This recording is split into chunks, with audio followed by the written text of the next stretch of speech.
Eu preciso que você faça uma coisa junto comigo agora. Se você estiver com alguma coisa nas mãos, como caneta ou celular, solta um pouquinho, deixa de lado. Senta de forma confortável, se ajeita aí na cadeira ou na cama e respira fundo junto comigo. É sério, eu não tô brincando.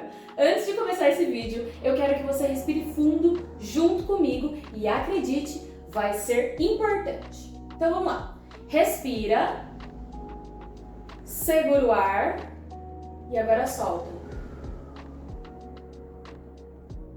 Mais uma vez. Respira, segura o ar e agora solta.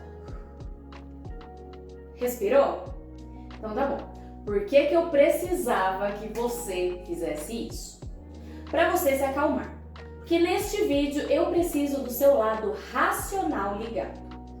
Eu vou falar algumas coisas hoje que podem despertar emoções nas pessoas e eu preciso que você ouça de forma racional.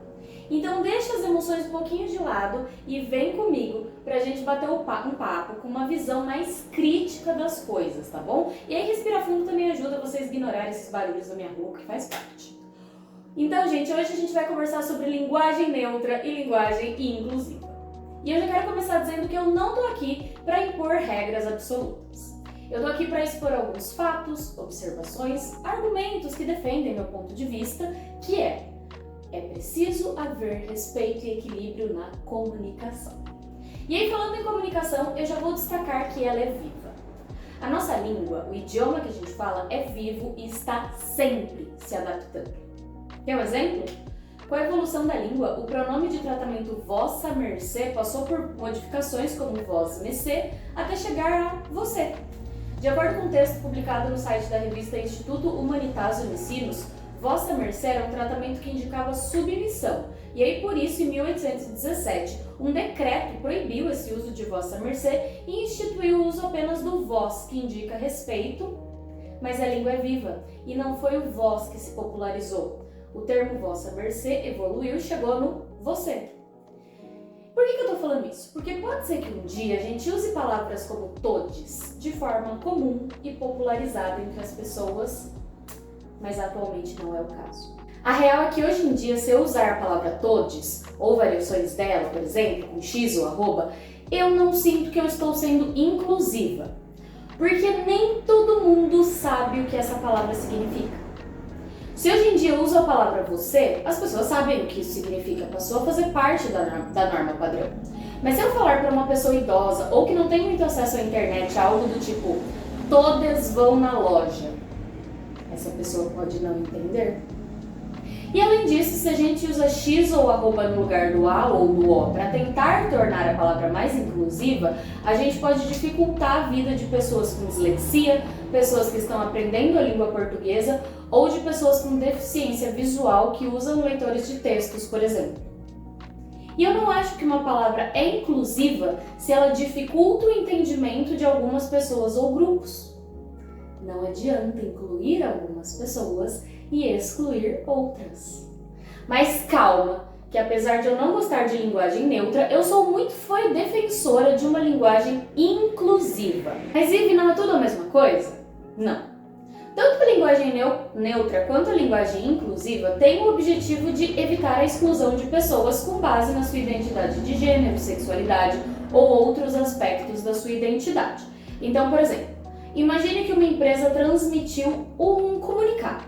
Vamos supor que dizia: os diretores se reuniram e definiram que todos os colaboradores vão receber o pagamento. Quando você lê isso, a gente passa a impressão de que só existem diretores e colaboradores homens na empresa. Quer um outro exemplo? Esses dias eu vi uma placa aqui perto de casa que estava sinalizando uma obra na rua e estava escrito assim: cuidado, homens trabalhando. E eu me incomodei muito com isso. Quando eu recebo um e-mail falando algo do tipo, sei lá, você fica animado com isso? Eu penso, não, eu fico animada. Então, tanto a linguagem neutra quanto a linguagem inclusiva, ambas têm o objetivo de tirar essa premissa masculina das comunicações. O que muda é a forma como elas fazem isso. A linguagem neutra, pelo menos no entendimento mais geral da coisa atualmente, é aquela que usa o todes, o x ou o arroba nas palavras para elas não ficarem no masculino.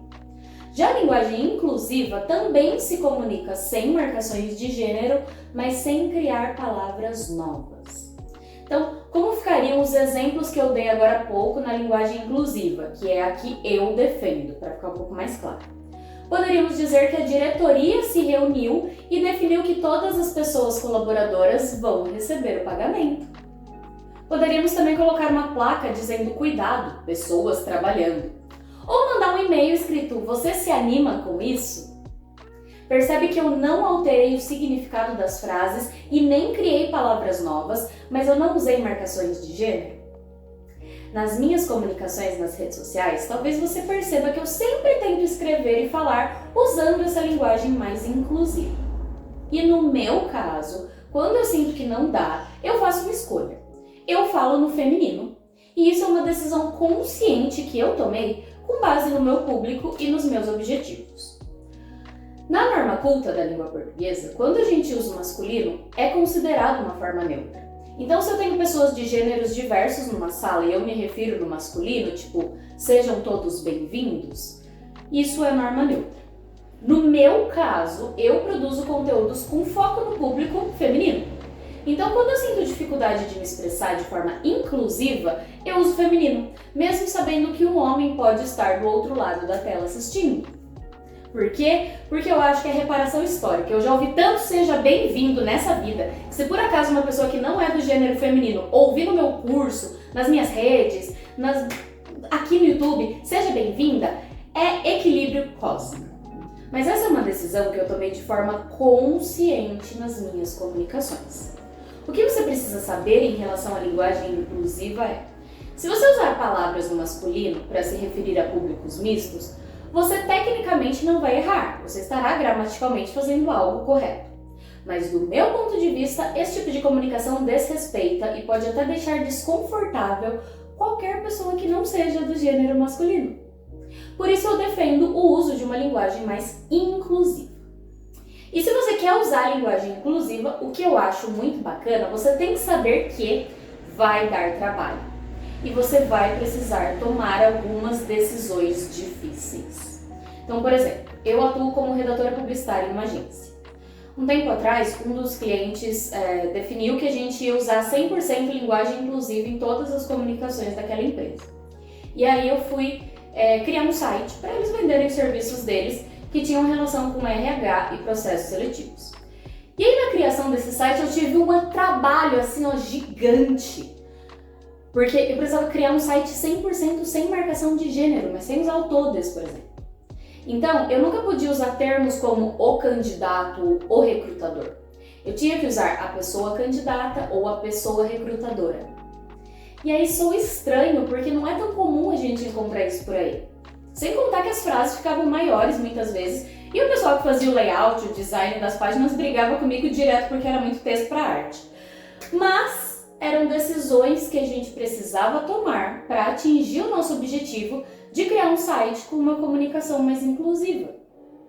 Sem contar que direto passava alguma coisinha no masculino e na revisão a gente pegava, tinha que refazer o conteúdo, enfim, dá trabalho pensar e criar com comunicação inclusiva. Saiba disso. Mas eu acredito que esse é um esforço que vale a pena. Porque assim a gente respeita a identidade de gênero das pessoas. E respeito e empatia geram uma comunicação muito mais assertiva. Então eu vou deixar aqui um pequeno manual com 5 orientações para te ajudar a ter uma linguagem mais inclusiva. Então dica número 1. Homem não é uma palavra universal. Então você pode substituir por ser humano ou por humanidade.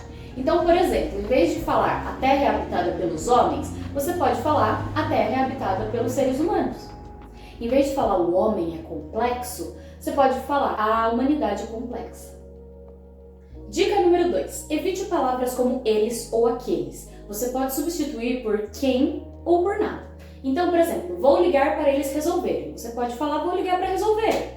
Em vez de falar ideal para aqueles que amam animais, você pode falar ideal para quem ama animais. Dica número 3. Use mais a palavra pessoas. Então, em vez de falar, por exemplo, interessados devem clicar no botão, você pode falar pessoas interessadas devem clicar no botão. Em vez de falar buscamos candidatos que falam inglês, você pode falar buscamos pessoas que falam inglês. Em vez de falar os colaboradores devem saber, você pode falar pessoas colaboradoras devem saber. Dica número 4, use mais a palavra você. Em vez de o cliente escolhe a forma de entrega, usa você escolhe a forma de entrega. O passageiro deve reservar o assento, usa você reserva o seu assento. Dica número 5, use palavras que se referem às instituições e não às pessoas. Então, em vez de os diretores votaram, usa a diretoria votou. Os cariocas amam o carnaval, você pode falar que a população do Rio de Janeiro ama o carnaval. Em vez de os atores foram bem, você pode falar que o elenco foi bem. Os membros da associação escolheram, você pode falar que a associação escolheu. Eu sei que é bastante coisa, mas eu te garanto que pode ser difícil no começo, mas com a prática vai ficando mais fácil. Nos meus primeiros trabalhos que pediam linguagem sem marcação de gênero, parecia um bicho de 7 cabeças. Mas hoje, pouco tempo depois que eu comecei a trabalhar com isso, eu uso uma linguagem mais inclusiva mesmo quando ela não é uma exigência. Então eu te desafio, da próxima vez que você for escrever ou falar algo, tente usar uma linguagem sem marcações de gênero. Melhorar a nossa comunicação não tem só a ver com o que a gente tem que fazer para se comunicar melhor. Algumas coisas não são obrigatórias, mas com certeza são detalhes que fazem toda a diferença quando a gente usa de forma intencional.